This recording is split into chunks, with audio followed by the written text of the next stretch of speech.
big announcement for cards next year in 25.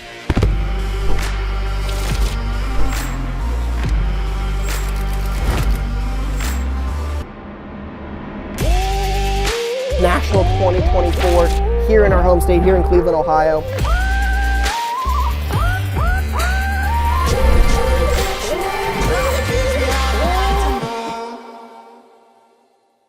All right, what's going on YouTube?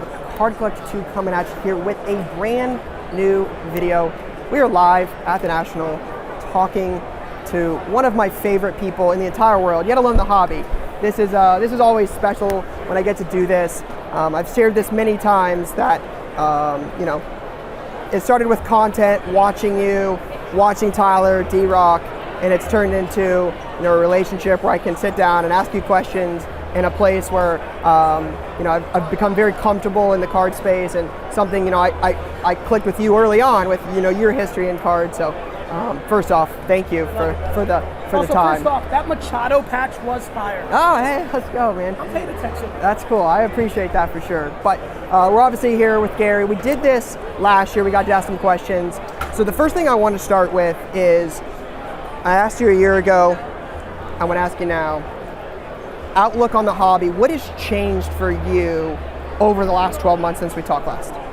You know, I don't recall exactly what I said, but my intuition is this is where I went with it last time. The hobby continues to get smarter. We went through such extreme high-low between 17, 18, 19 to 21, 22. I just love what I'm seeing out there. I think people are being more thoughtful. They collect what they like. They're not going crazy. They're not reaching for like the 49th pick in the draft. Like, I think people are being thoughtful. There's still a little over speculation here and there, but I think the hobby continues to win with youth. The social media content, the YouTube content continues to win. Honestly, I think it's in the best place it's been because it's in the right watermark. It's stable. I think it's weeded out people that were in for like a quick buck. And I think it's a really strong foundation. And I think when you look carefully, again, I was here in 18 in Cleveland. And the number, I literally walked in because I wanted to scope it because I sensed it was happening. And my number one opening line was, where the kids? Opening lines. That is not what's happening here anymore. And so I think the hobby's in a very good place. Good. So would you say that your outlook for the next 18 to 24 months, what would you say, where do you think it is headed in your mind? Like, what does the next couple years look like? Because the next couple years are going to be big. Fanatics is going to acquire many of the licenses. We're seeing a rise in the TCG space. We're obviously here at the VeeFriends booth. Look, I think Michael Rubin's an extremely strong entrepreneur. I think if you look carefully, I think we can all agree there's been a lot of good things quietly, quickly done. And I think they're going to do a very good job with it. But by the way, Panini, other brands, like, this is not an industry where I want just one brand either. Sure. And so I get excited about, like, there's also wrestling and pickleball and tennis and like you see, like F1, we saw what happened with Netflix. Like none of us know if some sport. Look at WNBA. You bought a whole stack of cards. You're like, I'm most excited about this Reese. Like you would, if I told you that. Listen. 12 months ago. Crazy. 24 months ago, that you would make a video where you had a stack of cards and you pulled out a WNBA card as I'm most excited about this. So look, I think there'll be feature films. I think, you know, I am very bullish on fictional character cards. Like, I really genuinely believe it's still early for 66 Donruss Marvel, 1940, that, you know, 1940 Superman. I think we can get a whole Comic-Con crowd to cards if trading cards in comics and fictional characters raises. I expect that. And then it's all about generation. What if Wemby goes bananas? So what if Wemby has 24 months of insanity? If Wemby's the MVP of the league in 24 months, the hobby's massively affected positively. And you're seeing that play out. I mean, Luka didn't win, but was in the conversation.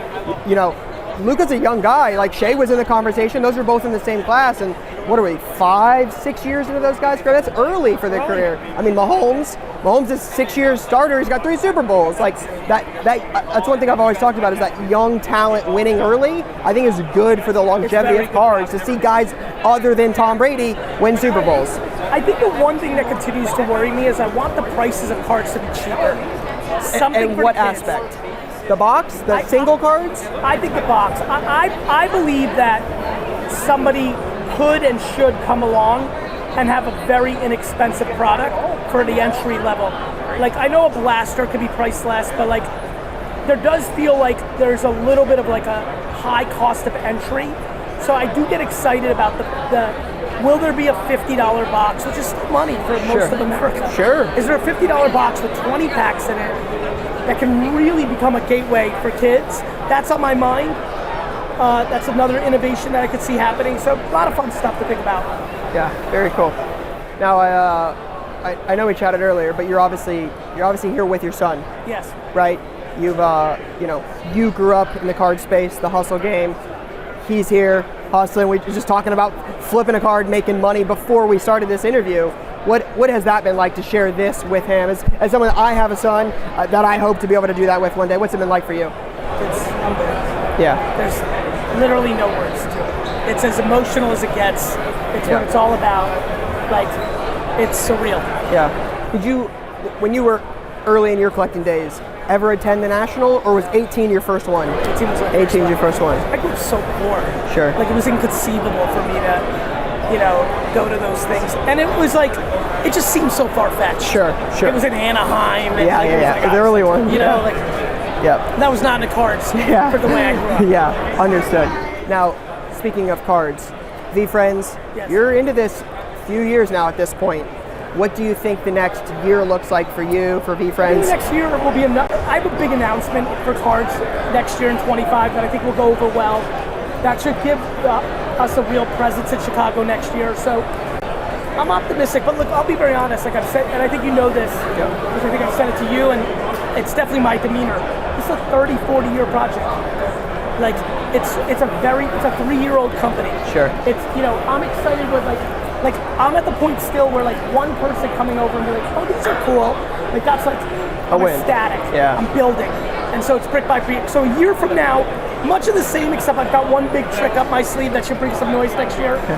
I think that 5 years from now, I'd like to think, or maybe 3 years from now, the last of the Chicago 3-year in a row, I'd like to see V-Friend cards at a lot of tables, and that would be a big moment. Gotcha. Like when you're like seriously like, oh, I need to get this one V-Friend because this is an arbitrage I can create.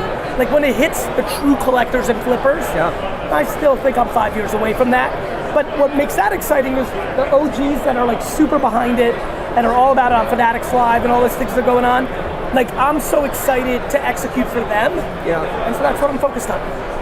I actually still have all the stuff we ripped when we ripped it. Now, That's the real Series 1, that box is crazy. That box was $2,200. Outrageous. I still have mine. Now it's $5,000. yeah, they're great.